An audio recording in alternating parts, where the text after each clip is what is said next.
Hello, folks, and welcome back to another Let's Talk. Haven't done one of these in a while, and let's just say things have gone interesting. Now, this is a bit of a double header. One is about something that's happened a while ago, and I wanted to talk about this for a while, but more information has come to light. And this, however, the main story is what happened literally a couple of days ago, and that is about Bungie. Now, for those unaware, Bungie were the creators of not only Destiny, but also the Halo series, from Halo Reached all the way to ODST. Now, why are we concerned about Bungie? Well, recently they've just had nearly a third of their staff being, axed or moved. Now, this is an alarming rate because of the fact that this could signify the end of Bungie. Now, how did all this come about? Well, recently there was an announcement that Bungie had axed 17% of their workforce, and another percentage, I think it was another like 20% more of their workforce, or basically a third of it, went to Sony studios to keep their talents. Now, this is quite alarming, because if you think about it, with that many staff gone, what does that mean for the rest of the people in Bungie? It could mean either they're next for future endeavors, or it could mean that they're restructuring the company. Now, this is a bit of alarming how many have gone, but what does this mean for the future of games like Destiny and all that? Well, let's be honest, guys. Destiny has been what I like to call a bit of a mixed bag.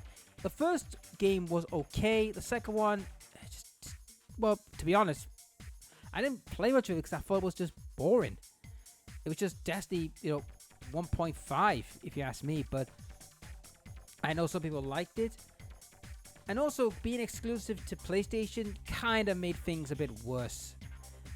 Now, some people have said politics was involved. Now, I am not getting involved in politics because, as you know, that never ends well. So I'm getting out of that thing. But the way I see it for Bungie, if this is a restructuring, or they're actually going to think of doing a merger thing, Sony's going to make them say, right, you're going to do certain games that we want you to do, but we need the best people on other projects. Whatever the case may be, this is quite an alarming thing for Bungie, and until we get more information of Bungie's future, I kind of feel that Bungie might be the next game company to disappear into the annals of history. And to the other news I want to talk about. Now, this was a while ago. Now, for those who might not unaware, there was an actual meeting between Microsoft and Activision Blizzard. Now, there were some unique talks. Now, these talks, there were a couple of things on the agenda. Now, for those who are unaware, Microsoft did buy, Activision Blizzard.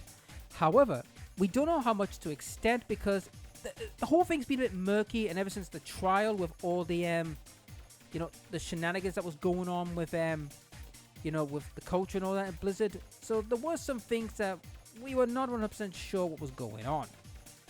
But there was a couple of talks about certain IPs. Now, the rumor was COD was one, which would make sense because, Call of Duty is one of their biggest finances. But it's the other one that was interesting me, and that was World of Warcraft. Yes, World of Warcraft was on the agenda. So, what does this mean? We don't know the extent of the talks. We really don't. Because nothing's been gone out what was discussed. But I believe this could be the catalyst to say that we're thinking of bringing, World of Warcraft to the Xbox. Now, before anyone jumps on, oh, here we go again, hear me out. There are some credence to this and examples. And I'm going to look at one game in particular that did this method recently, and that is Final Fantasy XIV. Now, for those who are unaware, Final Fantasy XIV came onto the Xbox recently to improve its player base, and in some ways it did work, and others it didn't. Allow me to explain. Did it work on getting new players? Yes. But did it work to the level they were hoping for? Hard to say. You see, there was a problem with this model that they brought out, which was, yes, they got more players interested in Final Fantasy 14, but was also had the whole thing with the subscription malarkey, which a lot of people did not like.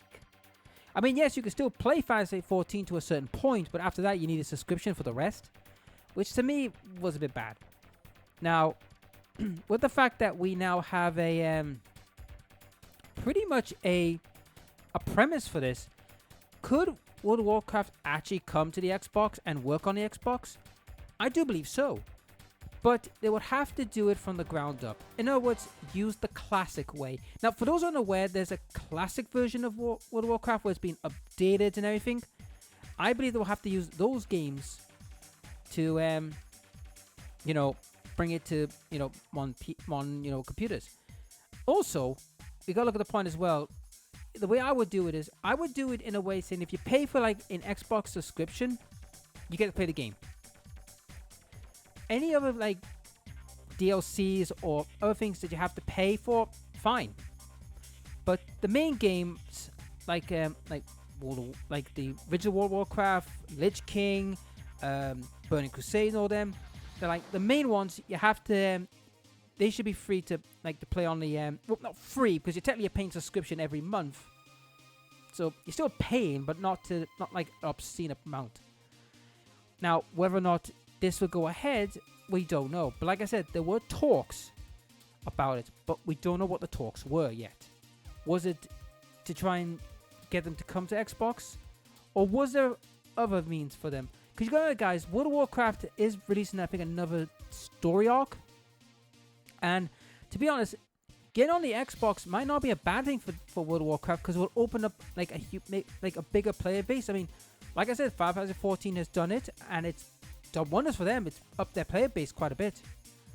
So yeah, what do you think? Are you surprised at what's happening at Bungie, or are you not surprised? And also, WoW, do you think the talks were about WoW coming to the Xbox, or was there more going on that we're not aware of? Anyhow, folks, that's it for this video. If you liked the video, please like, share, and subscribe, ring the dinner bell, and I'll see you on the next Let's Talk. I'll catch you later.